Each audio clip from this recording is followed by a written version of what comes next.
Doctor Yunus পদত্যাগ করলে ফের রেমিটেন্স ডাউনের হুমকি, উদ্বেগে অর্থনীতি। প্রধান উপদেষ্টা ডক্টর মোহাম্মদ ইউনূসের সম্ভাব্য পদত্যাগ নিয়ে জল্পনা-কল্পনার মাঝে ফের উত্তেজনা ছড়িয়ে পড়েছে প্রবাসী বাংলাদেশিদের মাঝে।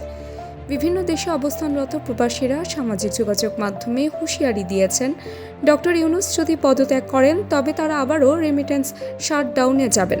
2024 সালে জুলাই মাসে ঠিক এমন এক ঘোষণার রেমিটেন্স প্রবাহে বড় ধরনের ধাক্কা এসেছিল। সে সময় মাত্র 10 দিনের জন্য প্রবাসীরা ব্যাংকিং চ্যানেলে অর্থ পাঠানো বন্ধ রাখেন, যার ফলে মাস শেষে রেমিটেন্সের পরিমাণ কমে দাঁড়ায় মাত্র 1.95 বিলিয়ন মার্কিন ডলারে। অথচ এর ঠিক আগের ও পরের মাসগুলোতে রেমিটেন্সের প্রবাহ ছিল অনেক বেশি। সম্প্রতি বিভিন্ন ফেসবুক গ্রুপে দেখা যাচ্ছে প্রবাসীরা আবারও ঐক্যবদ্ধ হওয়ার আহ্বান জানাচ্ছেন।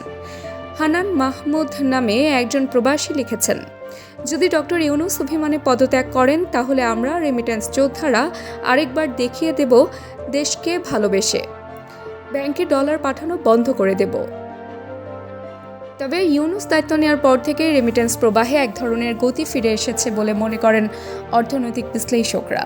গত মার্চ মাসে রেকর্ড 3.29 বিলিয়ন মার্কিন ডলার রেমিটেন্স এসেছে, যা দেশের ইতিহাসে অন্যতম সর্বোচ্চ। এরপর এপ্রিল মাসেও প্রবাহ ছিল শক্তিশালী 2.75 বিলিয়ন ডলার। অর্থনীতিবিদ ডক্টর এম হেলাল আহমেদ জনি বলেছেন, রেমিটেন্স হচ্ছে বাংলাদেশের অর্থনীতির প্রাণ। এটা রক্ত সঞ্চালনের মতো কাজ করে। এই সময়ে যদি এর গতি কমে যায়, রিজার্ভে ভয়াবহ চাপ আসবে।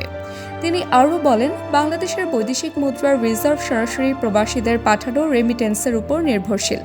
এটি বন্ধ হলে আমদানি রপ্তানি, ঋণ পরিশোধ, এমনকি সরকারের ব্যয় নিয়ন্ত্রণে বড় সংকট তৈরি হতে পারে।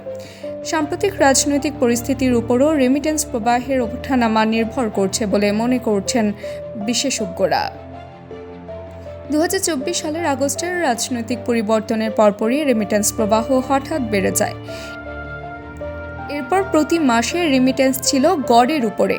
সেপ্টেম্বরে 2.40 বিলিয়ন, অক্টোবরে 2.39 বিলিয়ন, নভেম্বরে 2.20 বিলিয়ন, ডিসেম্বরে 2.64 বিলিয়ন মার্কিন ডলার।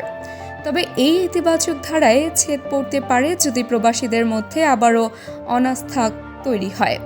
ফলে বিশেষজ্ঞরা বলছেন, সরকারের উচিত দ্রুত প্রবাসীদের আস্থার বিষয়টি গুরুত্ব দিয়ে দেখা এবং রেমিটেন্স নির্ভর অর্থনীতিকে রক্ষায় নীতিগত স্থিতিশীলতা বজায় রাখা।